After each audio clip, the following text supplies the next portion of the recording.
हम तो रखते हैं मुसलमानों का दीन, दिल से है खुदा में खत्मुल मुरसलीन, दिल से है खुदा में खत्मुल मुरसलीन, खत्मुल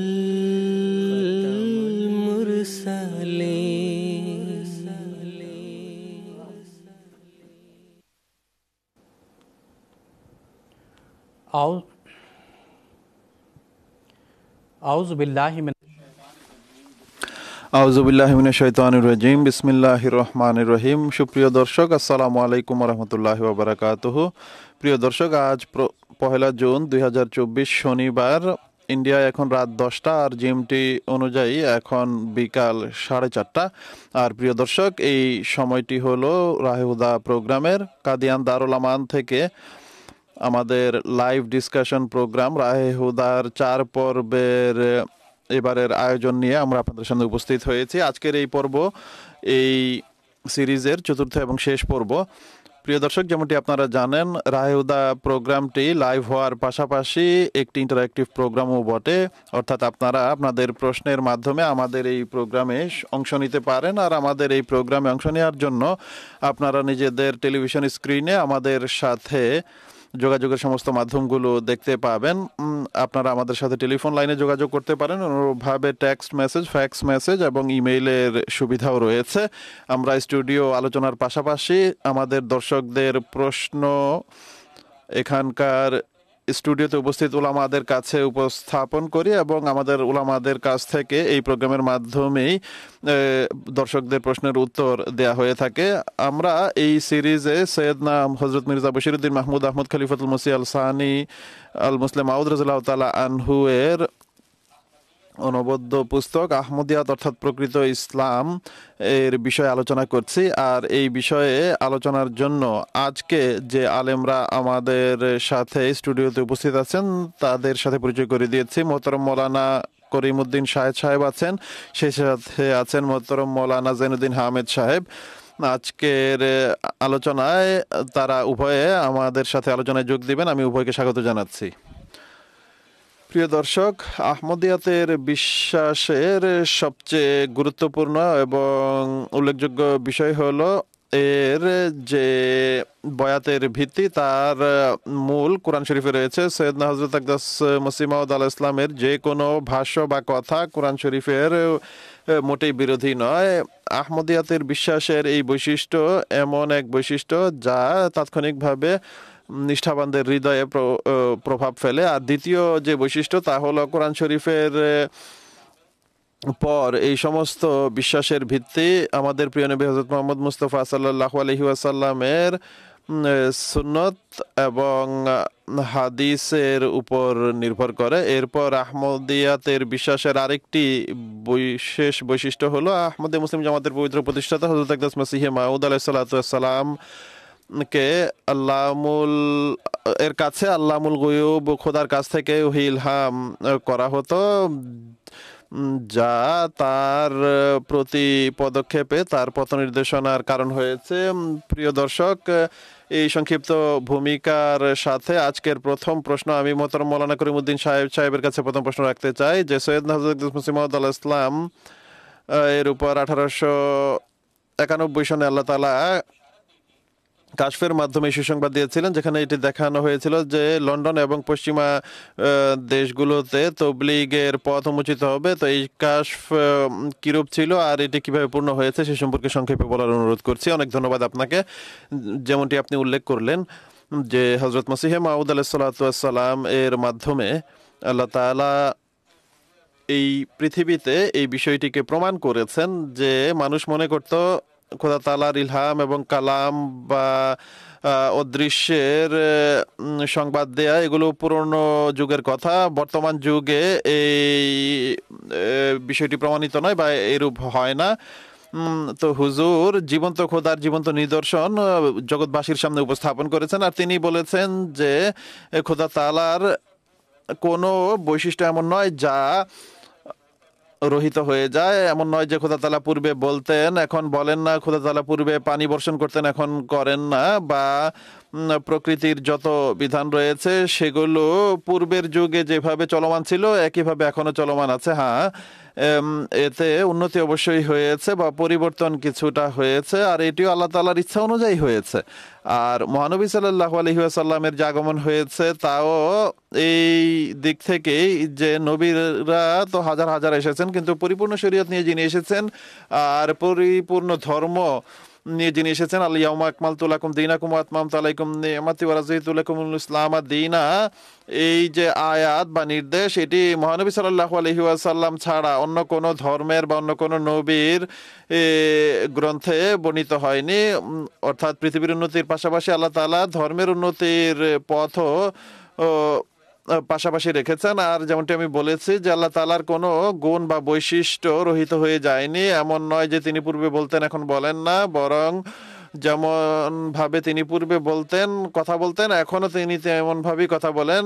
হ্যাঁ, এখন পথ অবশ্যই সংক্ষিপ্ত হয়ে গেছে। যেভাবে পূর্বে আল্লাহ তাআলা যে কারো সাথে কথা বলতেন বা যারা আল্লাহ তাআলার প্রিয় হতেন তাদের সবার সাথে আল্লাহ তাআলা কথা বলতেন, কিন্তু এখন আল্লাহ তাআলা এই দরজাকে এমন করে দিয়েছেন যে হযরত মসিহ মাউদ আলাইহিস সালাতু ওয়াস সালাম যেটিকে সিরাতে সিদ্দিকী বলেছেন, অতএব তিনি এরও উল্লেখ করেছেন যে সিরাতে সিদ্দিকীর দরজা এখন খোলা আছে। তো মহানবী সাল্লাল্লাহু আলাইহি ওয়াসাল্লামের অনুগত মাধ্যমে আল্লাহ তাআলার ভালোবাসা যা মানুষ লাভ করতে পারে তা এমন নয় যে নাউজুবিল্লাহ মিন যালিক কোনো বোবা খোদা তিনি বা আমাদের কল্পিত খোদা, বরং তিনি এক জীবন্ত সত্য এবং জীবন্ত খোদা। আর জীবন্ত তখনই প্রমাণিত হয় যখন তিনি নিজ বান্দাদের সাথে, যাদের তিনি ভালোবাসেন তাদের সাথে কথাও বলেন এবং তাদের কাছে অদৃশ্যের সংবাদও প্রকাশ করেন। আর আল্লাহ তাআলার আলিম এবং খাবির হওয়া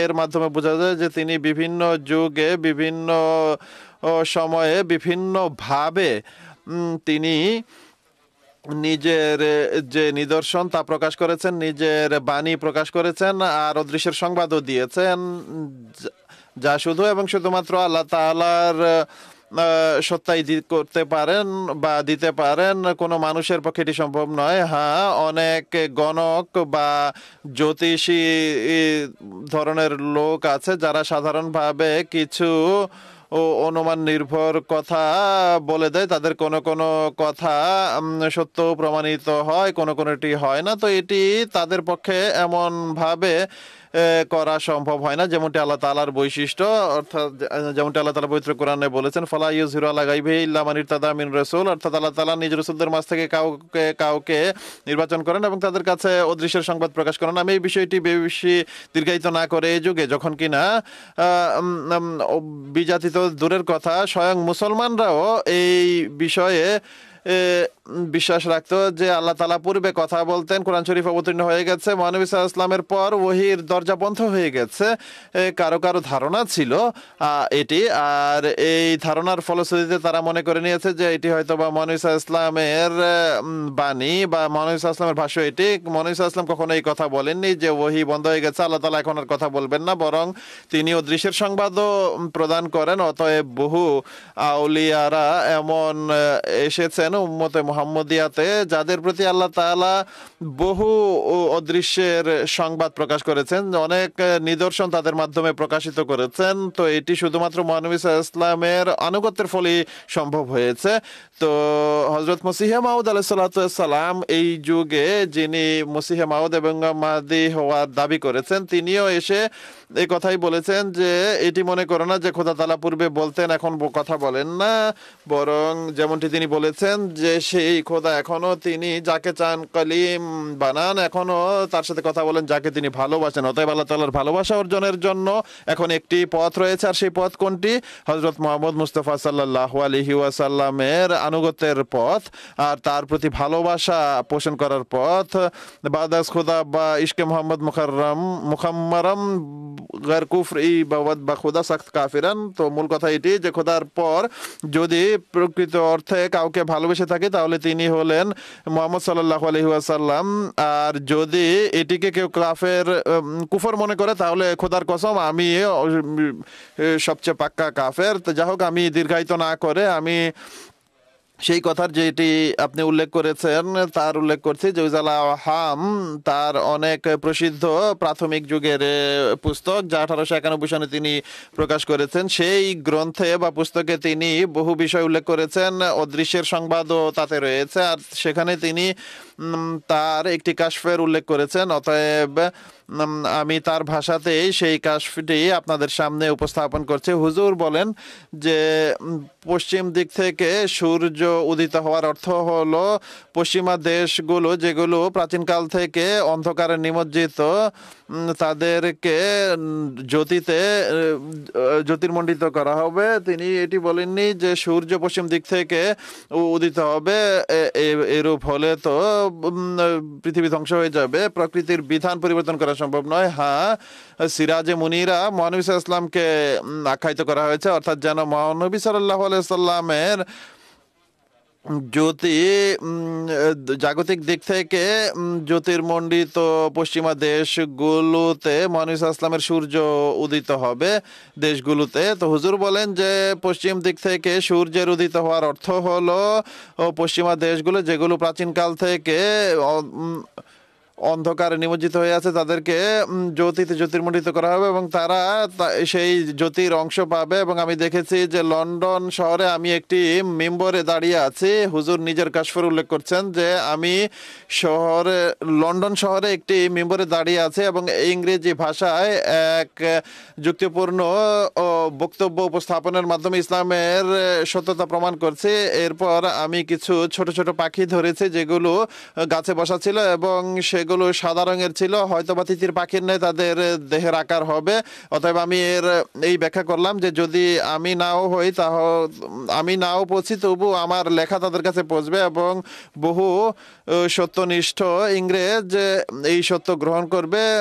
আজ পর্যন্ত পশ্চিমা দেশগুলোর সম্পর্ক ধর্মীয় সত্যতার সাথে খুব কমই ছিল। যেন খোদা তাআলা ধর্মের সমস্ত বড় বড় পুরস্কার এশিয়াকে দান করেছেন এবং আমেরিকা এবং ইউরোপকে জাগতিক উন্নতিতে উন্নীত করেছেন। আর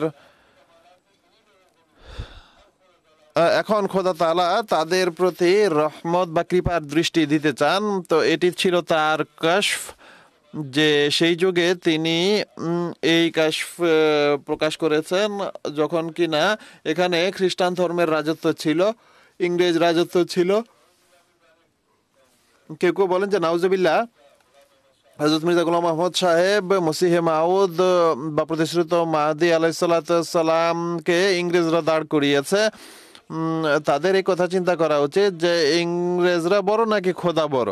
খোদা তাআলা তো ইংরেজদের মাধ্যমেও অনেক উন্নতি অবশ্যই তারা করেছে, কিন্তু আল্লাহ তাআলা এই বিষয়টিও ইংরেজদের হৃদয়ে প্রবেশ করিয়েছেন যে তাদের মাঝে সততা রয়েছে। তো যেটি আমি বলতে চাই তা হলো এই কাশফের অর্থ ছিল সেই যুগে যখন খ্রিস্টান ধর্ম ছেয়েছিল, মুসলমানরাও তাদের কাছে পরাজিত হচ্ছিল। একদিকে ইসলামের উপরে আপত্তি করার ক্ষেত্রে খ্রিস্টানরা, হিন্দুরা, আর্য সমাজীরা এবং স্বয়ং মুসলমানরাও এমন বিশ্বাস রাখতো বা ধারণা পোষণ করতো যে যার ফলে ইসলামের যে বিশ্বাস তাতে কুঠারাঘাত করা হয়। তো এমন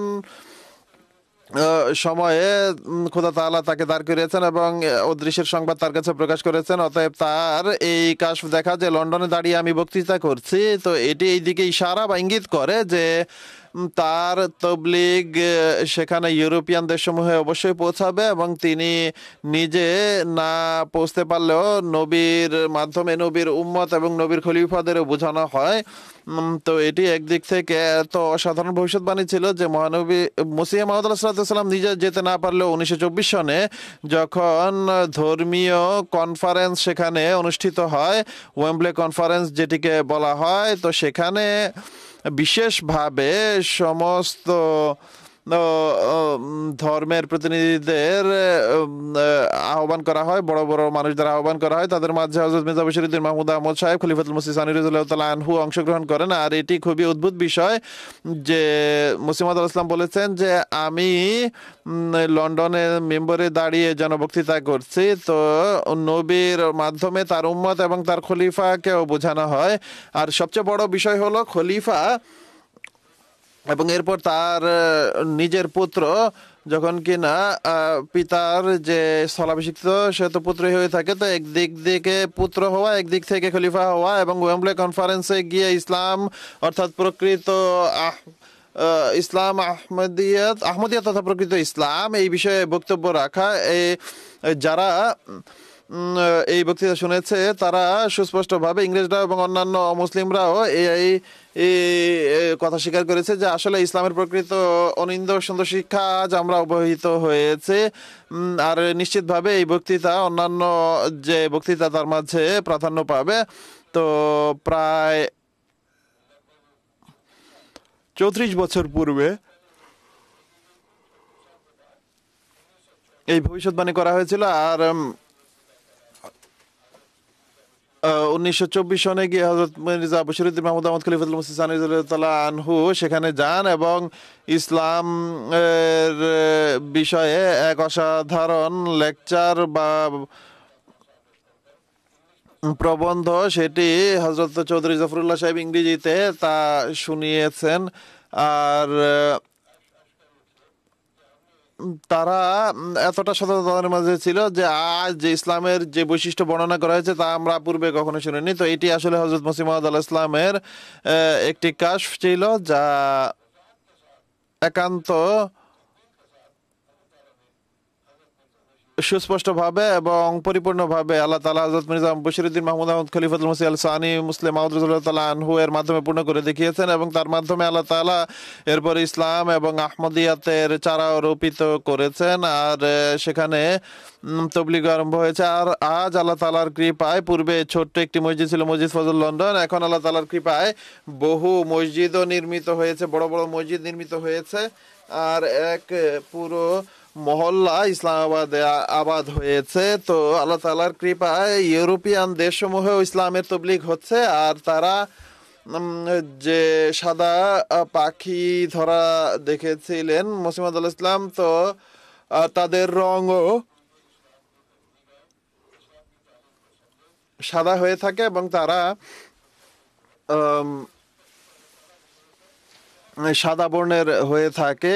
তো আল্লাহ তাআলার কৃপায় এই যে ভবিষ্যৎবাণী ছিল এটি একান্ত সফলতার সাথে পূর্ণ হয়েছে। আর আজ যত দেশে ইসলাম আহমদিয়ত বিস্তৃত হয়েছে, তো হুজুরের এটিও একটি ভবিষ্যৎবাণী ছিল যে আমি তোমার প্রচারকে পৃথিবীর প্রান্তে প্রান্তে পৌঁছাবো। আজকালকার যে আহমদি মৌলবী তারা নিজেরা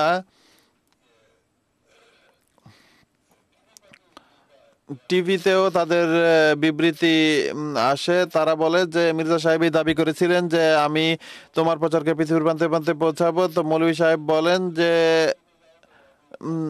ফিজিতে গেলেও সেখানে কাদিয়ান পাবে, অন্য দেশে গেলেও সেখানে কাদিয়ানি পাবে, ইংল্যান্ডে যাও, জার্মানিতে যাও, সেখানে কাদিয়ানি আছে। তো পৃথিবীর এমন কোনো একটি দেশ দেখিয়ে দাও, পৃথিবীর যে কোনো প্রান্তে হোক, সেখানে কাদিয়ানি আছে। মোট কথা সমস্ত দেশের নাম তার দ্বারা উল্লেখ করিয়েছে যে এই সমস্ত দেশে কাদিয়ানিদের পাওয়া যায়। তো এই দিক থেকে অবশ্যই মনোযোগ দিতে হবে যে এর মাধ্যমে ভবিষ্যৎবাণীও কিছুটা পূর্ণ হয়েছে। এছাড়া আল্লাহ তাআলা বাকি ভালো জানেন। অনেক ধন্যবাদ আপনাকে। এক বন্ধুর প্রশ্ন টেক্সট মেসেজ আকারে পেয়েছি, আমি সেই প্রশ্নটি পড়ে শোনাচ্ছি। জাফর মাহমুদ আহমদ সাহেব প্রশ্ন করছেন যে আমার পক্ষ থেকে রায়উদার পুরো টিমকে সালাম। আমার প্রশ্ন হলো, অনেকের মনে করে দারে কুতনিতে উল্লেখিত সূর্যগ্রহণ চন্দ্রগ্রহণ সংক্রান্ত হাদিস দুর্বল। সূর্যগ্রহণ চন্দ্রগ্রহণ তো প্রায়ই হতে থাকে, এতে কি নিদর্শনের আছে? আর দ্বিতীয়ত এই হাদিস দুর্বল এবং এর বর্ণনাকারীরা হাদিস বিশারদ নয়, এটি আপত্তি করা হয়। আমি এর উত্তর দেওয়ার অনুরোধ করছি করিমউদ্দিন শাহেদ সাহেবের কাছে। দেখুন, যিনি প্রশ্ন করেছেন তার ভালোভাবে মনে রাখা উচিত যে ইমাম মুহাম্মদ বাকের এর পক্ষ থেকে বিবৃতি রয়েছে, আর হযরত আলী রাদিয়াল্লাহু তাআলা আনহুর বংশের পদ্ধতি ছিল যে তারা সনদ ছাড়া কোনো কোনো কথা বর্ণনা করতেন, এবং এগুলো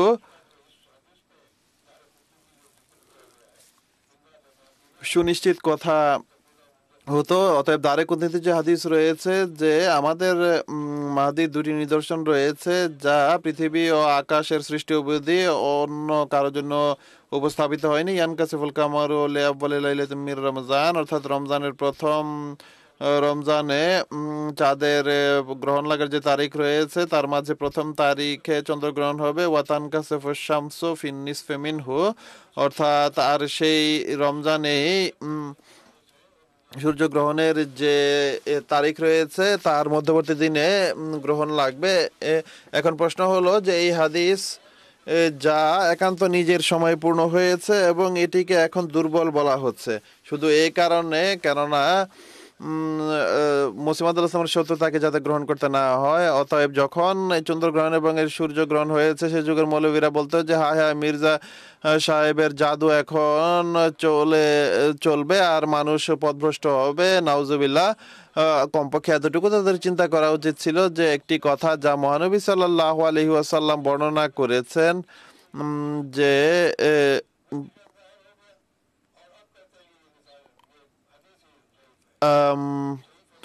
এখন তারা এই আপত্তি করছে যে এই এই হাদিস দুর্বল হাদিস সেটি হয় যার কোনো হাত পা থাকে না, কিন্তু আল্লাহ তাআলার কৃপায় এই যে হাদিস এটি তো তার পুরো নিদর্শন সম্পূর্ণ হয়ে গেছে।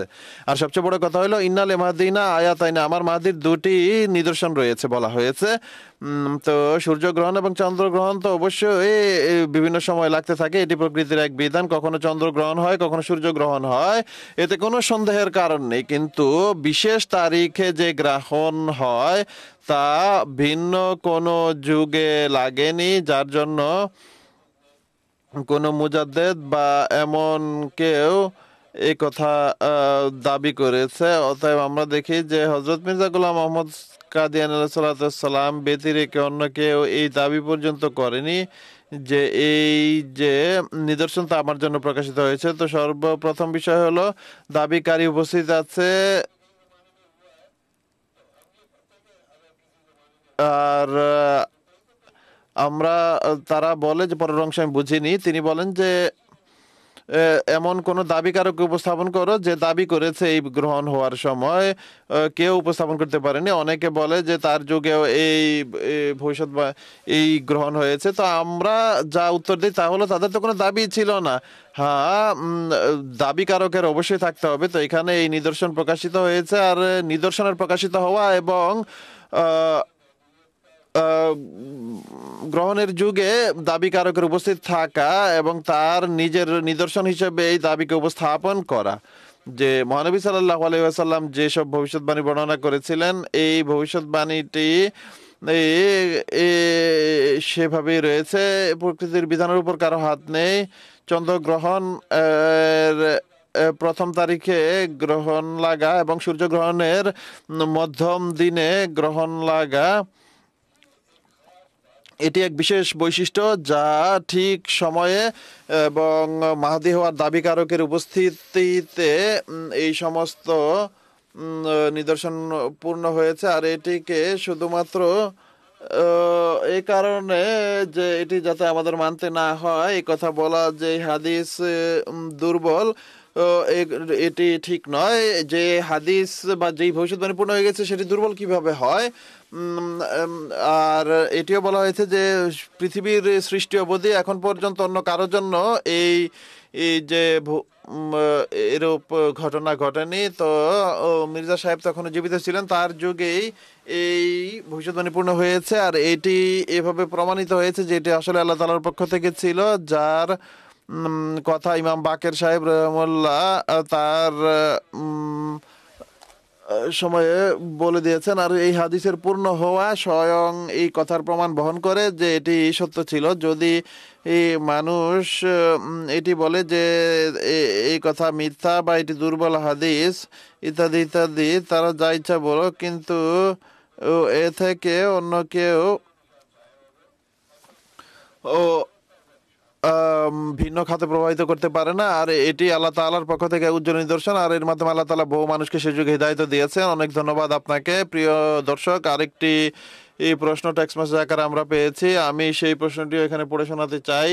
মোকাররম আরিফুজ্জামান সাহেব বাংলাদেশ থেকে প্রশ্ন করেছেন যে 1982 সনের পুস্তক ইজালায় আওহাম, সম্ভবত 1882 হবে, 1882 সনের পুস্তক, হযরত মসিহ মাউদ আলাইহিস সালাম পূর্ব গোলার্ধে ইসলামের বাণী ছড়িয়ে পড়ার যে ভবিষ্যৎবাণী করেছিলেন তা কিভাবে পূর্ণ হয়েছে?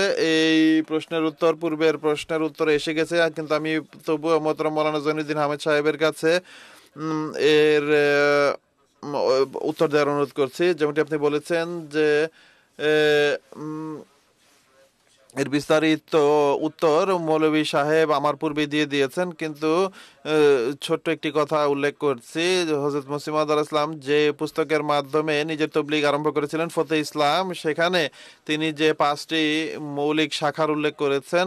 তো এখন দেখুন, জামাতের যত বিভাগ রয়েছে, তবলিগের হোক বা ইশাআতের বিভাগ হোক বা সৃষ্টি সেবার বিষয় হোক, সেই সমস্ত কিছুর ভিত্তি এই 5টি শাখার মাঝেই থাকে। তো আজ বিভিন্ন কিয়াদত, নাজারাত এবং বিভাগ প্রতিষ্ঠিত হয়েছে এবং এর মাধ্যমে তবলিগের কাজ চলে আসছে। বিশেষত ইশতেহার বা এলানাত ইত্যাদি রয়েছে, অনুরূপভাবে মালফুজাতের অংশ রয়েছে, অর্থাৎ 5টি মৌলিক জিনিস যার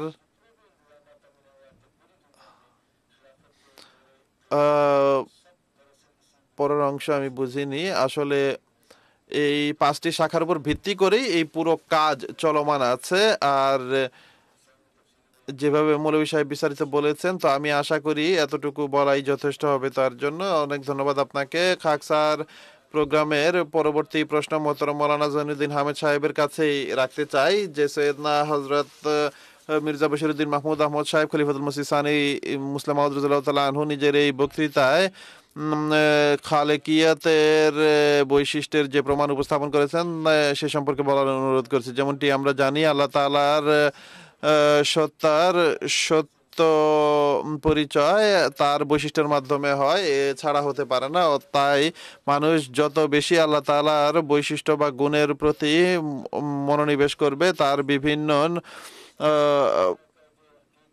বিকাশ সম্পর্কে চিন্তা করবে, তো তার সূক্ষ্ম পরিচয় তার কাছে প্রকাশ পায়। সৈয়দনা হযরত মুসলিম মাউদ রাদিয়াল্লাহু তাআলা আনহু খোদা তাআলার বিভিন্ন বৈশিষ্ট্যের উল্লেখ করেছেন বা পরিচয় তুলে ধরেছেন, এর বিভিন্ন ঘটনা উপস্থাপন করেছেন। সর্বপ্রথম আল্লাহ তাআলার আলিম হওয়ার সিফতের কথা উল্লেখ করেছেন। এরপর দ্বিতীয় যে বৈশিষ্ট্য হুজুর উল্লেখ করেছেন তা হলো খালেক বা সৃষ্টিকর্তা হওয়া। আল্লাহ তাআলা হলেন সৃষ্টিকর্তা বা খালেক, এবং কোরআন শরীফে বহু এমন বিষয় রয়েছে বা আয়াত রয়েছে যেখানে আল্লাহ তাআলা নিজেকে খালেক বলেছেন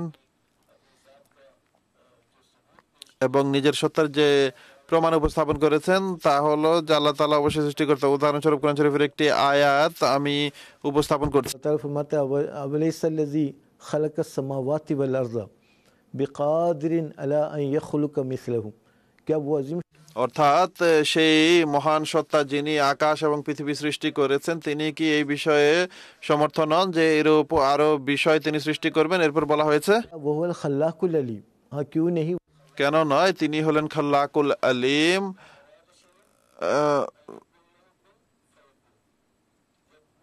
যখন তিনি কোনো কিছুর ইচ্ছা করেন তখন তিনি কুন বলেন আর তা হতে আরম্ভ করে। অর্থাৎ যেভাবে রব বা প্রভু বা প্রতিপালকের যে অর্থ তাতে একটি ধারাবাহিকতা পাওয়া যায়, খোদা তাআলার সমস্ত বৈশিষ্ট্যে একটি ধারাবাহিকতা দেখা যায়, তো খালেক যে বৈশিষ্ট্য সেটির বিকাশও এইভাবেই ঘটে।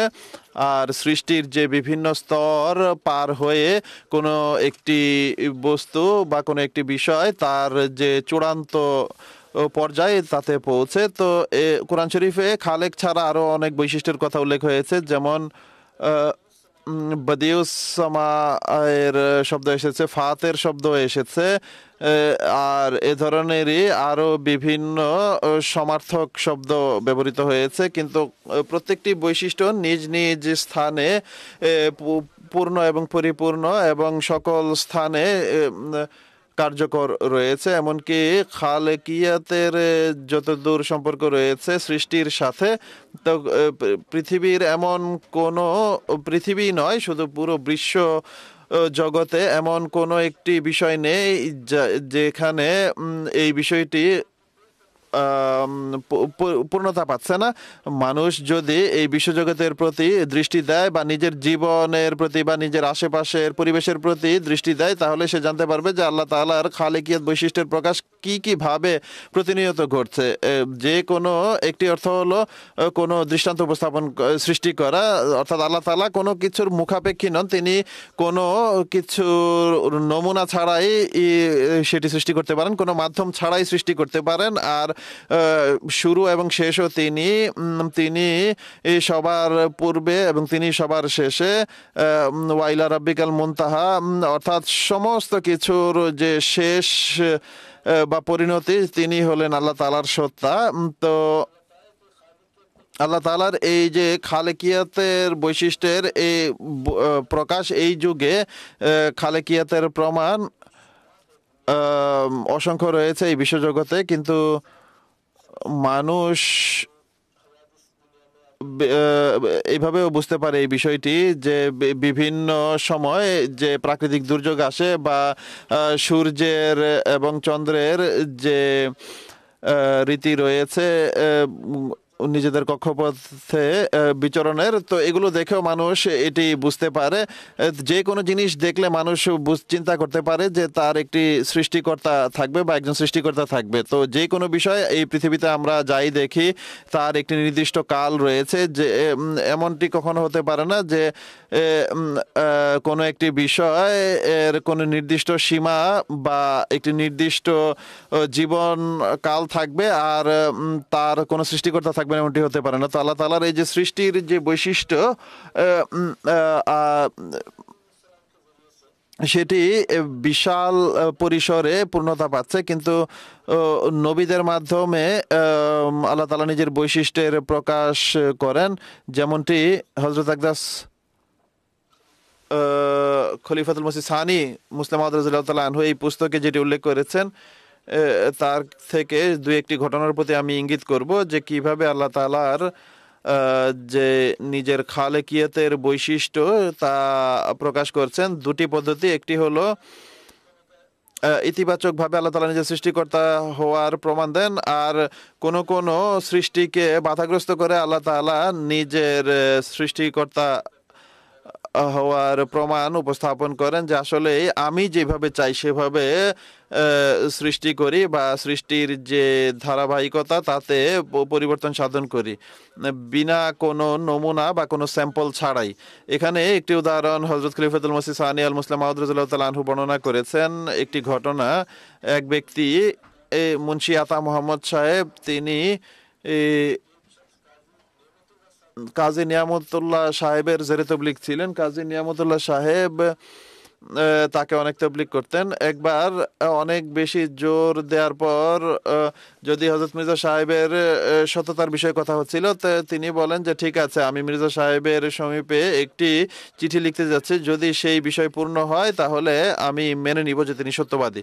অতএব তিনি হুজুরের কাছে লিখেন যে হুজুর আমার 3 স্ত্রী রয়েছে 12 বছর থেকে, অর্থাৎ বড় ঘরে বড় স্ত্রীর ঘরে সন্তান না হলে দ্বিতীয় বিয়ে করি, দ্বিতীয় ঘরে সন্তান না হলে তৃতীয় বিয়ে করি, কিন্তু এখন পর্যন্ত কোনো সন্তান হয়নি। আপনি যেহেতু মসিহ মাউদ বা প্রতিশ্রুত মাহদি হওয়ার দাবি করছেন এবং আল্লাহ তাআলার নবী হওয়ার দাবি করছেন, তো যদি আমার এই কথা বা আমার চাওয়া আপনার দোয়ার মাধ্যমে পূর্ণ হয়, তাহলে আমি মেনে নিব যে আপনি সত্য বা সত্যবাদী। হুজুরের সমীপে যখন এই কথা বা এই পত্র পৌঁছে, তখন হুজুর একান্ত প্রতাপের সাথে এর উত্তর লিখান। হুজুর আব্দুল করিম শিয়ালকোটি সাহেব রাদিয়াল্লাহু তাআলা আনহুর মাধ্যমে এর উত্তর এটি লিখিয়েছেন যে ঠিক আছে। তিনি এও শর্ত দিয়েছিলেন যে আমি চাই আমার বড় স্ত্রীর ঘরে যেন সন্তান হয়, পুত্র হয় এবং সে যেন সুদর্শন হয়। এই শর্ত তিনি জুড়ে দিয়েছিলেন। সম্ভবত বড় স্ত্রীর শর্ত এই জন্য দিয়েছিলেন যেহেতু বড় স্ত্রীর ঘরে 12 বছর যাবৎ কোনো সন্তান হচ্ছে না, তো হয়তোবা মির্জা সাহেবের জন্য আরো কঠিন হবে বা তার দোয়া আরো কঠিন পরিস্থিতিতে পড়বেন। তো হুজুর যে উত্তর লিখেছেন তা খুবই আশ্চর্যজনক। হুজুর উত্তরে লিখেন যে আপনার ঘরে পুত্র সন্তান হবে, সুদর্শন হবে এবং যে স্ত্রীর মাধ্যমে আপনি চাচ্ছেন সেই স্ত্রীর মাধ্যমেই হবে। অতএব আশ্চর্যজনকভাবে হুজুরের একদিকে হুজুরের দোয়া কবুলিয়তের এটি একটি নিদর্শন, আর দ্বিতীয়ত খোদা তাআলার এই যে খালেকিয়াতের যে বৈশিষ্ট্য, যে এক স্ত্রীর ঘরে 12 বছর যাবৎ কোনো সন্তান হচ্ছে না এবং সেই ব্যক্তির শর্ত অনুযায়ী আল্লাহ তাআলার কৃপায় তার ঘরে পুত্র সন্তানের জন্ম হয় এবং সুদর্শন পুত্রের জন্ম হয়। তো এটি হযরত মসিহ মাউদ আলাইহিস সালামের সত্যতারও একটি নিদর্শন এবং আল্লাহ তাআলার খালিকিয়াতের একটি নিদর্শন। তো আতা মোহাম্মদ সাহেব যিনি বর্ণনা করছেন তার আহমদী হওয়ার পূর্বের ঘটনা, এটি সিরাতুল মাহদিতে এই রিওয়ায়াতটি বর্ণিত হয়েছে। এরপর তার সমস্ত আত্মীয় স্বজন আহমদী হওয়ার তৌফিক পেয়েছে। আরেকটি ঘটনা উপস্থাপন করছি যেখানে আল্লাহ তাআলার খালেক হওয়া ভিন্ন এক রঙে প্রকাশ পাচ্ছে। সাদেক হোসেন লুধিয়ানভি একজন, তিনি খুবই কটু ভাষা ব্যবহার করতো, হযরত মসিহ মাউদ আলাইহিস সালামকে গালিগালাজ করতো। সে সম্ভবত একটি প্রবন্ধ লিখেছে, শিহাবুস সাকেব আলা মসিহ হিল কাজেব এই ধরনের শিরোনামে একটি পুস্তক লিখেছে সে, যেখানে সে হযরত আকদাস মসিহ মাউদ আলাইহিস সালামের ধ্বংসের ভবিষ্যৎবাণীও করে দেয়। এমনকি হযরত মসিহ মাউদ আলাইহিস সালামের সন্তানদের বিরুদ্ধে বদদোয়া করেছে যে তার বংশ যেন নির্বংশ হয়ে যায় এবং তার পুরো বংশ যেন ধ্বংস হয়ে যায়। তো হযরত আকদাস মসিহ মাউদ আলাইহিস সালাম যখন এই কথা জানতে পারেন যে সেই ব্যক্তি তার পুস্তকে ভবিষ্যৎবাণী করেছে, হুজুর তখন ইমানি আত্মাভিমানে যখন এই বিষয়ে দোয়া করেন, তখন তার উপর এই ইলহাম হয় যে সাদুল্লাহ লুধিয়ানভি সে আফতার হবে এবং তার বংশ নির্বংশ হয়ে যাবে। এখন দেখুন ঘটনা কিভাবে ঘটে। তো এখানে বিরোধী আলেম ওলামারা চেয়েছে যে তার এক পুত্র তো রয়েছে, হুজুর বলেন যে তার এই যে পুত্র রয়েছে সে ভবিষ্যৎবাণীর পূর্বের সন্তান, কিন্তু হুজুর বলেন যে তার বংশ অবশ্যই নির্বংশ হয়ে যাবে বা তার বংশ কর্তৃত হবে। তো যা ঘটে তা হলো সাদুল্লাহ লুধিয়ানভি তার ঘরে এরপর আর কোনো সন্তানের জন্ম হয়নি এবং মৌলভীরা তাড়াতাড়ি তার পুত্রের বিয়ে করেছে। এক জায়গায় বিয়ে করানোর পর তার কোনো সন্তান হয়নি, দ্বিতীয় জায়গায় বিয়ে করানোর পরও তার কোনো সন্তান হয়নি। অনেক আফসোসের সাথে সে মৃত্যুবরণ করেছে। সাদুল্লাহ লুধিয়ানভি যে হযরত মসিহ মাউদ আলাইহিস সালামের ধ্বংসের ভবিষ্যৎবাণী করেছিল নিজের পুস্তকে, সে কয়েকদিন অতিবাহিত হওয়ার পূর্বেই প্লেগে আক্রান্ত হয়ে মারা যায়। তো এখন এখানে দেখুন যে আল্লাহ তাআলার এই যে খালেকিয়াতের বৈশিষ্ট্য সেটি ভিন্নভাবে প্রদর্শিত হচ্ছে, যে সেখানে তিনি সৃষ্টি করার মাধ্যমে প্রদর্শন করেছেন আর এখানে কোনো সৃষ্টিকে বাধাগ্রস্ত করার মাধ্যমে প্রদর্শন করেছে। আমার উত্তর আমি শেষ করছি একটি উদ্ধৃতি পাঠ করার মাধ্যমে যেখানে আল্লাহ তাআলার খালেকিয়াতের বৈশিষ্ট্য প্রকাশিত হয়েছে। হুজুর তার পুস্তকে সেই লাল কালির নিদর্শনের উল্লেখ করেছেন, সেটি আপাতত ছেড়ে দিচ্ছে, কিন্তু একটি উদ্ধৃতিতে হুজুর বলেন যে খোদার খালেকিয়াতের বিষয়ে লিখছেন যে নসিমে দাওয়াত থেকে এই উদ্ধৃতি নেওয়া হয়েছে, যে আসল কথা হলো খোদা তাআলার কুদরতে যে এক বিশেষ বৈশিষ্ট্য রয়েছে যার ফলে তিনি খোদা হিসেবে অভিহিত হন, তা হলো রুহানি এবং দৈহিক শক্তি সৃষ্টির শক্তি, অর্থাৎ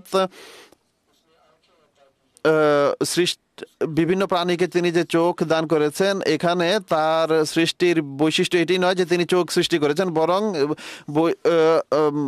এর যে অসাধারণ বিষয় তা হলো পূর্বেই তার মাঝে এই শক্তি রেখেছিলেন যার ফলে তার চোখে সেই দৃষ্টিশক্তি সৃষ্টি হবে। যদি তা সৃষ্টির শক্তি খোদার না থাকতো তাহলে তিনি খোদা হিসেবে অভিহিত হতে পারেন না, কেননা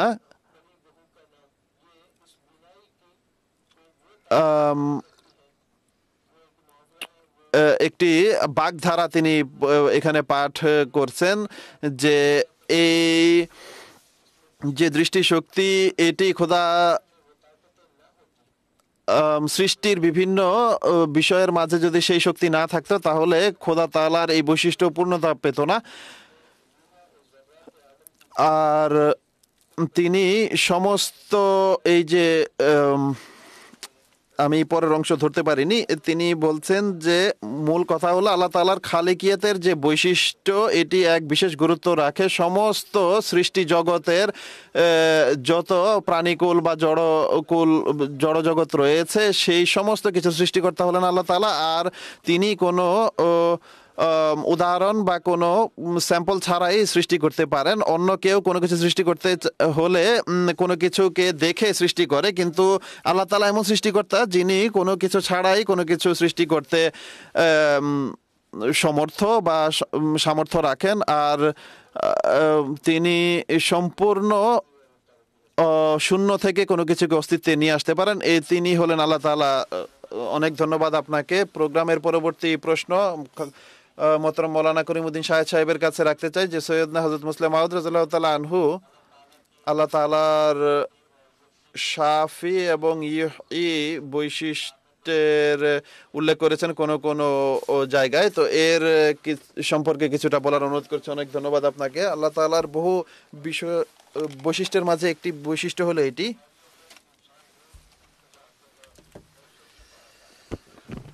মানুষকে রোগ ব্যাধি থেকে মুক্ত করা, আরোগ্য দান করা। হযরত মসিহ মউদ আলাইহিস সালামের মাধ্যমে আল্লাহ তাআলার আরোগ্য দাতার বৈশিষ্ট্য প্রকাশ পেয়েছে। এর মধ্যে থেকে একটি ঘটনা আমি আপনাদের সামনে উপস্থাপন করছি, তা হচ্ছে যখন আহমদিয়া জামাতের উন্নতি আরম্ভ হয় এবং তার দাবি প্রচার হতে আরম্ভ করে, ছড়িয়ে পড়তে আরম্ভ করে, তখন তার ধারণা জন্মে যে ভবিষ্যৎ প্রজন্মের তরবিয়তের জন্য এখানে এমন একটি স্কুল প্রতিষ্ঠা করা উচিত যার ফলে ধর্মীয় শিক্ষার পাশাপাশি জাগতিক শিক্ষা প্রদান করা হবে। তাই তিনি হাই স্কুল প্রতিষ্ঠা করেন। দূর দূরান্ত থেকে শিক্ষার্থীরা আসতো, তারা ভর্তি হতো এবং জাগতিক জ্ঞানের পাশাপাশি ধর্মীয় জ্ঞানও তারা অর্জন করতো। সুতরাং সেই শিক্ষার্থীর মধ্যে একজন শিক্ষার্থী ছিল হায়দ্রাবাদ দক্ষিণ থেকে এসেছিল। বর্তমানে এই অংশটি কর্ণাটক জেলায় পড়েছে। সেই জায়গা থেকে এক ছেলে এসেছিল, তার নাম আব্দুল করিম। আর যখন সেই স্কুলে পড়তে আরম্ভ করে, ঘটনা এমন ঘটে যে এক পাগল কুকুর তাকে কামড় দেয় এবং সে যুগে কাসুলি ছাড়া, যা হিমাচল প্রদেশে অবস্থিত, সেখানে এই পাগলা কুকুরে যদি কাউকে কাটে সেই রোগীদের চিকিৎসা সেখানে ছাড়া অন্য কোথাও করা হতো না। হযরত মসিহ মউদ আলাইহিসসালাম সেই ছেলেটিকে কাসুলিতে পাঠিয়ে দেন চিকিৎসার জন্য। আর আল্লাহ তাআলা আর ফজলে সে আরোগ্য লাভ করে, তার টিকা ইত্যাদি দেওয়া হয় এবং এর ফলে সে আরোগ্য লাভ করে এবং চিকিৎসা শেষে ফিরে আসে। অন্যান্য ছেলেরা তো সুস্থ থাকে, কিন্তু আব্দুল করিম নামের যে ছেলে, তার মধ্যে উন্মাদনা পুনরায় মাথা চাড়া দেয় বা উন্মাদনা দেখা দেয়। এবং আজ পর্যন্ত এটি স্বীকৃত যে বাচ্চাকে বা যে ব্যক্তিকে পাগল কুকুর কামড় দেয়, যদি তার চিকিৎসা হওয়ার পর পুনরায় তার উপরে উন্মাদনা প্রকাশ পায়, তাহলে অ্যান্টিবায়োটিক কোনো কাজ করে না, অবশ্যই সে এই রোগী মারা যায়। হযরত মসিহ মউদ আলাইহিস সালামের হৃদয়ে খেয়াল জন্মে, এই বাচ্চাটি অনেক দূর দূরান্ত থেকে এসেছে, যদি এই রোগের কারণে সে মারা যায় তাহলে মানুষের মাঝে বিভিন্ন ধরনের কুধারণা জন্ম নিতে পারে এবং বিভিন্ন ধরনের বদজান্নি সৃষ্টি হতে পারে এবং আমাদের জামাতের জন্য এটি ক্ষতির কারণ হতে পারে। হুজুর বলেন, আমার হৃদয় এই ছেলের জন্য দোয়ার প্রেরণা সৃষ্টি হয়। আমি চিন্তা করি যে পুনরায় কাসুলিতে আমরা খোঁজ নেই যে পুনরায় যদি এই রোগের প্রাধান্য দেখা দেয় তাহলে এর চিকিৎসা কী? টেলিগ্রাম করার পর যা জানানো হয়, সবচেয়ে অভিজ্ঞ ডাক্তার যে ছিল সে বলছে sorry, nothing can be done for Abdul Karim, অর্থাৎ দুঃখিত, আব্দুল করিমের জন্য আমরা আর কোনো চিকিৎসা করতে পারবো না। খুব নির্ধারিত মৃত্যু তার জন্য অনিবার্য ছিল। তো হুজুরের হৃদয়ে গভীর বেদনা সৃষ্টি হয়, যদি এই শিক্ষার্থী মারা যায় তাহলে বিভিন্ন ধরনের মানুষ বিভিন্ন প্রকার আপত্তি করবে। তখন আমি আল্লাহ তালার প্রতি মনোনিবেশ করি। এরপর আল্লাহ তালা এমন অবস্থা সৃষ্টি করে দেন এবং আমার মাঝে এমন শক্তি আসে যে আমি কেঁদে কেঁদে আল্লাহ তালার সমীপে দোয়া করি, হে আল্লাহ, এই ছেলেটিকে তুমি আরোগ্য দান করো। সুতরাং কয়েকদিন পরে ধীরে ধীরে সেই উন্মাদনার যে প্রভাব সেটি দূর হতে থাকে। সে পানি দেখলে ঘাবড়ে যেত, জলাতঙ্ক ও রোগ ছিল। তো এরপরে সে উজু করে, নামাজ পড়ে। এই যে চিকিৎসা বিজ্ঞান বলেন, দেশি চিকিৎসা বলেন বা ইংরেজি চিকিৎসা বলেন, হোমিও বা অ্যালোপ্যাথি বা ভেষজ চিকিৎসা, যে চিকিৎসার কথাই বলেন না কেন, তাদের মতে আজ পর্যন্ত এত যুগ পার হয়ে যাওয়ার পরও যদি পাগল কুকুর কোনো মানুষকে কামড় দেয় আর তার টিকা ইত্যাদি লাগানোর পরেও যদি পুনরায় উন্মাদনা তার মাঝে দেখা দেয় তাহলে এই রোগী মারা যায়, জলাতঙ্ক রোগে আক্রান্ত হয়ে এই রোগী মারা যায়। কিন্তু হজরত মসিহ মাউদ আলাইহিস সালাতু ওয়াস সালামের দোয়ার কল্যাণে আল্লাহ তালার আরোগ্য বৈশিষ্ট্য এমনভাবে প্রকাশ পায় যে সেই ছেলে যে কয়েকদিনের মধ্যেই মৃত্যু পথযাত্রী ছিল, হজরত মসিহ মাউদ আলাইহিস সালাতু ওয়াস সালামের দোয়ার কল্যাণে আল্লাহ তালা তাকে আরোগ্য দান করেন। এবং আজও চিকিৎসা বিজ্ঞানের জন্য এটি চ্যালেঞ্জ। এবং আমরা বড় জোরের সঙ্গে বলি, যদি কাউকে পাগলা কুকুর কামড় দেয় আর যদি সে আরোগ্য লাভ করার পর পুনরায় রোগাক্রান্ত হয় তাহলে তার বেঁচে থাকার দৃষ্টান্ত দাও। তো চিকিৎসা বিজ্ঞান এক্ষেত্রে একেবারে পুরোপুরি হাত তুলে দিয়েছে যে না, আমরা কোনো প্রমাণ দিতে ব্যর্থ। কিন্তু হযরত মসিহ মাউদ আলাইহিস সালামের মাধ্যমে আল্লাহ তাআলা সেই ছেলে যার নাম ছিল আব্দুল করিম তাকে আরোগ্য দান করেন। শুধু আরোগ্য দান করেছেন তাই নয়, বরং পরবর্তীতে আল্লাহ তাআলা তাকে সন্তানের পিতা বানিয়েছেন, সন্তান-সন্ততির পিতা বানিয়েছেন। তার অনেক সন্তান হয়েছে, ছেলে মেয়ে হয়েছে। আর মজার বিষয় হচ্ছে আমাদের কাদিয়ানেও তার এক পৌত্র, এখন তো মারা গেছে সে, বাশারাত আহমদ হায়দার ছিল তার নাম, পৌত্র তার, এবং তার দুইজন বোনেরও দরবেশদের পরিবারে এখানে বিয়ে হয়েছে। সে শুধু বেঁচেই ছিল তা নয়, বরং আল্লাহ তাআলা তাকে সন্তান সন্ততি দিয়েছেন এবং এরপর আল্লাহ তাআলা তার সন্তান সন্ততিদেরকে ইসলামের সেবা করারও তৌফিক দিয়েছেন। এটি এমন এক জীবন্ত নিদর্শন যে বিশ্ব আজ পর্যন্ত এর দৃষ্টান্ত উপস্থাপনে ব্যর্থ। মোট কথা এটি একথার প্রমাণ যে আল্লাহ তাআলা তিনি পূর্ণ আরোগ্যদাতা। যদি তিনি কাউকে আরোগ্য দিতে চান তাহলে কেউ তাকে আটকাতে পারেন না, বরং পরিপূর্ণ আরোগ্য সে লাভ করে। এবং এর ফলে আল্লাহ তাআলার কৃপায় এমন ব্যাধি যাদেরকে চিকিৎসার ঊর্ধ্বে জ্ঞান করা হয়, তিনি অনেকবার এই চ্যালেঞ্জ দিয়েছেন, যদি আমি মিথ্যাবাদী হই তাহলে এমন কোনো পদ্ধতি অবলম্বন করি যে একেবারে এমন রোগীদের আমরা নেই যাদেরকে ডাক্তার বলে দিয়েছেন যে এদের চিকিৎসা নেই, মারা যাবে, তোমরা কিছু নাও, আমি কিছু নেই। এরপর আল্লাহ তাআলা নিদর্শন দেখো যে যার ভাগের রোগীরা বেশিরভাগ আরোগ্য লাভ করে, দোয়ার ফলে আল্লাহ তাআলা তার আরোগ্যের বৈশিষ্ট্য প্রদান করেন। দেখবো আমরা কার পক্ষে আল্লাহ তাআলা প্রমাণ করেন, কিন্তু কেউ আসেনি। এটি হযরত মসিহ মাউদের সত্যতার এক জীবন্ত প্রমাণ। পাগলা কুকুর কামড় দেওয়ার পর পুনরায় আবার উন্মাদনার প্রভাব দেখার পর সেই ছেলে পুনরায় দোয়ার কল্যাণে আরোগ্য লাভ করে। আর শুধু আরোগ্য লাভই করেনি, বরং দীর্ঘদিন সে বেঁচে ছিল, তার পরবর্তী বংশধারা চলেছে এবং তার ছেলে সন্তান হয়েছে, পৌত্র হয়েছে এবং তারা ইসলামের সেবা করেছে এবং সফলতার সঙ্গে পৃথিবী থেকে বিদায় নিয়েছেন। তো আল্লাহ তাআলা এক শিক্ষণীয় নিদর্শন বানাতে চেয়েছিলেন এটিকে এবং তিনি বানিয়েছেন। এবং আমরা আজও বলছি, যদি আজও কারোর মধ্যে এই সাহস থাকে তাহলে পাগলা কুকুর কেটেছে এমন রোগী পুনরায় আরোগ্য লাভের পর পুনরায় উন্মাদনার প্রাধান্য দেখা দিয়েছে আর বেঁচে গেছে, এই দৃষ্টান্ত কেউ দেখাতে পারবে না আব্দুল করিম ছাড়া। অদম জৈনুদ্দিন আহমেদ সাহেবের কাছে পরবর্তী প্রশ্ন করবে যে আল্লাহ তাআলা সৈয়দনা হযরত আকদাস মসিহ মাউদ আলাইহিসসালাতু ওয়াসসালামকে ইলহামের মাধ্যমে এই সুসংবাদ দিয়েছেন, ইন্নী উহাফিযু কুল্লা মান ফিদ-দার। এই ইলহাম কিভাবে পূর্ণ হয়েছে এর সম্পর্কে যদি আপনি আমাদেরকে কিছুটা বলেন।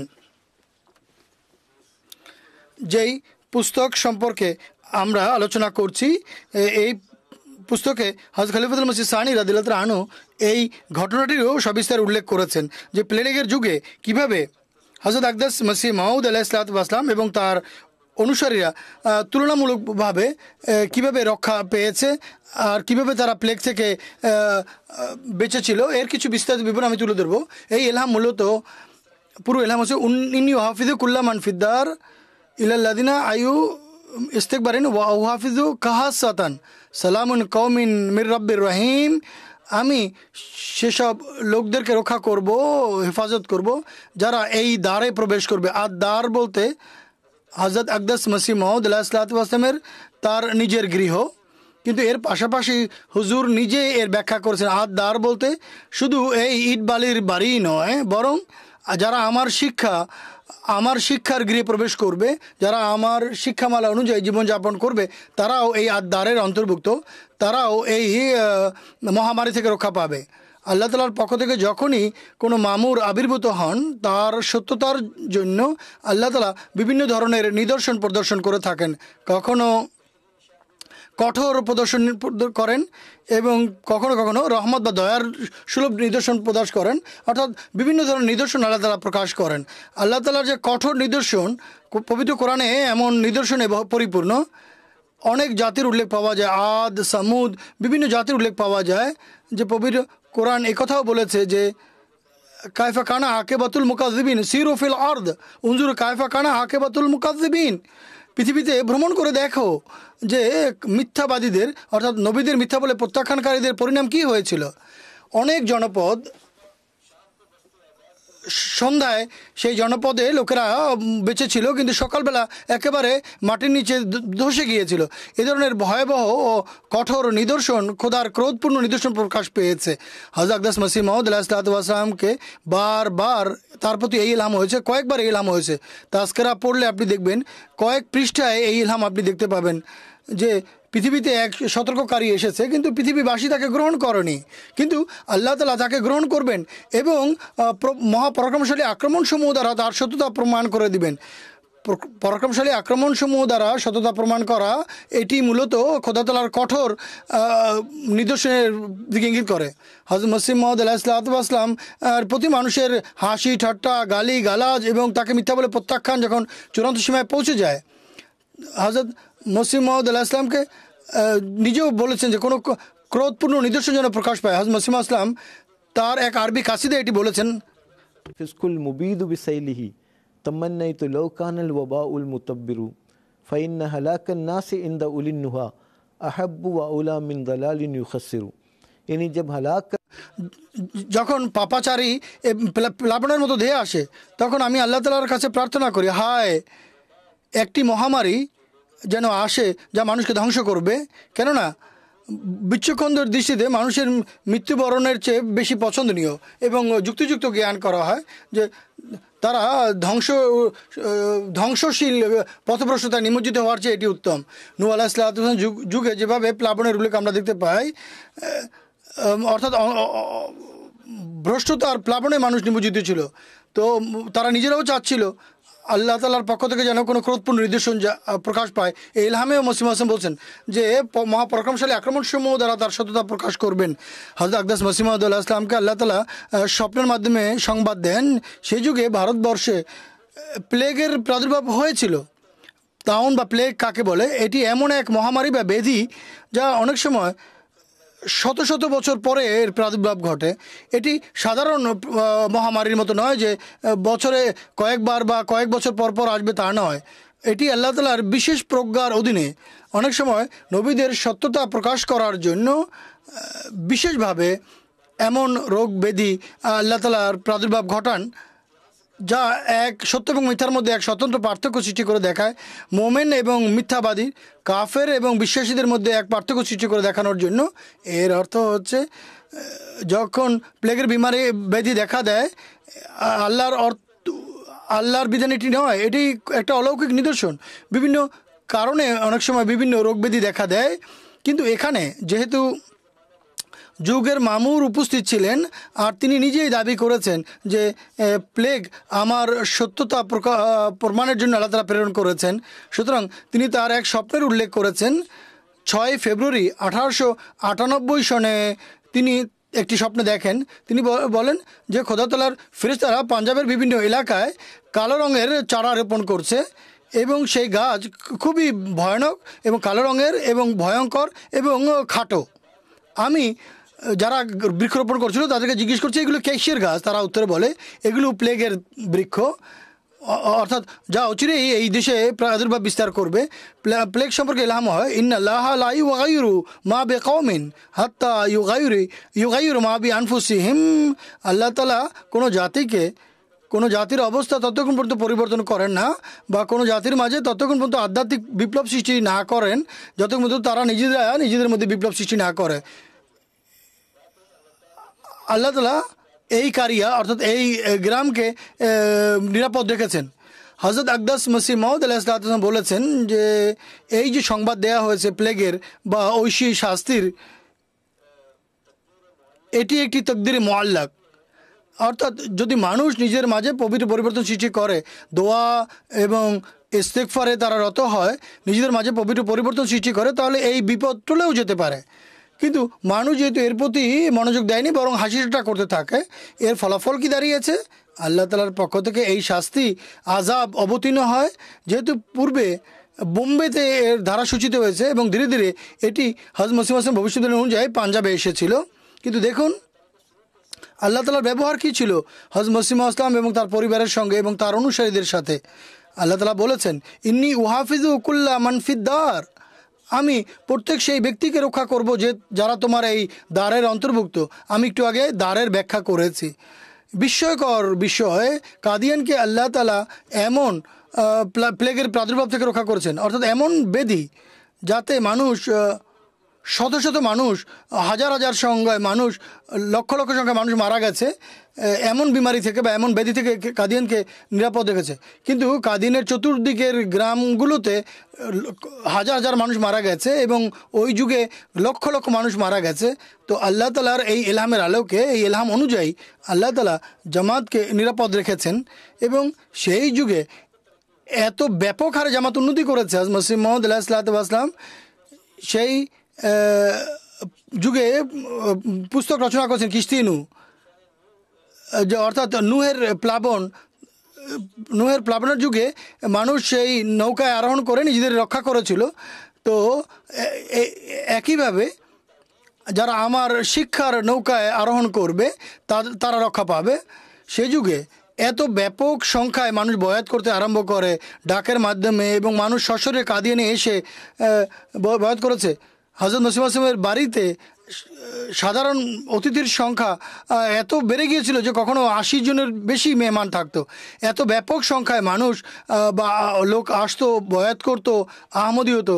একটি ঘটনা এসেছে যে আকদাস মসিহ মাউদ আলাইহিস সালাম সেই আহমদীদের দেখে মুচকি হেসে বলতেন যে এরা হচ্ছে তাওনি আহমদী, অর্থাৎ প্লেগের আহমদী, অর্থাৎ প্লেগের ফলে তারা আহমদিয়ত গ্রহণের সৌভাগ্য লাভ করছে।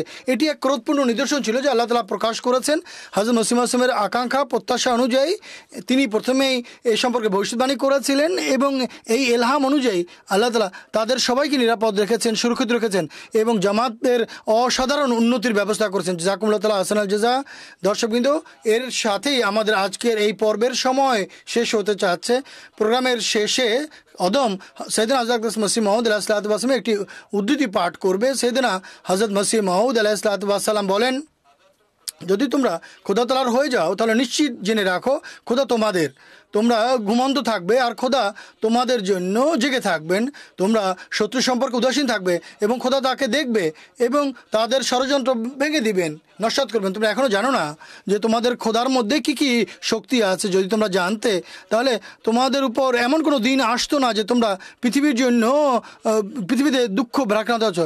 এক ব্যক্তি নিজের কাছে যদি কোনো ধনভাণ্ডার লুকিয়ে রাখে তাহলে এই ধনভাণ্ডার যদি প্রকাশ পায় তাহলে সে কান্নাকাটি করে আর ধ্বংস হতে চায়। তাহলে তোমরা যদি এই ধনভাণ্ডার সম্পর্কে জানতে যে খোদা তোমাদের সকল বিপদে কাজে আসবে, তাহলে তোমরা পৃথিবীর জন্য বা জগতের জন্য কেন ব্যাকুল হতে? খোদা এক প্রিয় ধনভাণ্ডার, তার মূল্যায়ন করো। তিনি তোমাদের প্রত্যেক পদক্ষেপে তোমাদের সাহায্যকারী। তোমরা তাকে বাদ দিয়ে কিছুই করতে পারবে না, আর তোমাদের উপকরণ কোনো কাজ আসবে না, তোমাদের চেষ্টা প্রচেষ্টা কোনো কাজ আসবে না। কিস্তি নূর রুহানি খাজাইন 19তম খণ্ড 22তম পৃষ্ঠা। দর্শকবৃন্দ, এর সঙ্গে আমাদের আজকের পর্ব শেষ হচ্ছে। ইনশাআল্লাহ তাআলা কোনো আরেক সময় কোনো অন্য কোনো বিষয় নিয়ে আরেকটি সিরিজ নিয়ে আপনাদের সামনে উপস্থিত হবে। অনুমতি দিবেন। আসসালামু আলাইকুম ওয়া রাহমাতুল্লাহি ওয়া বারাকাতুহু।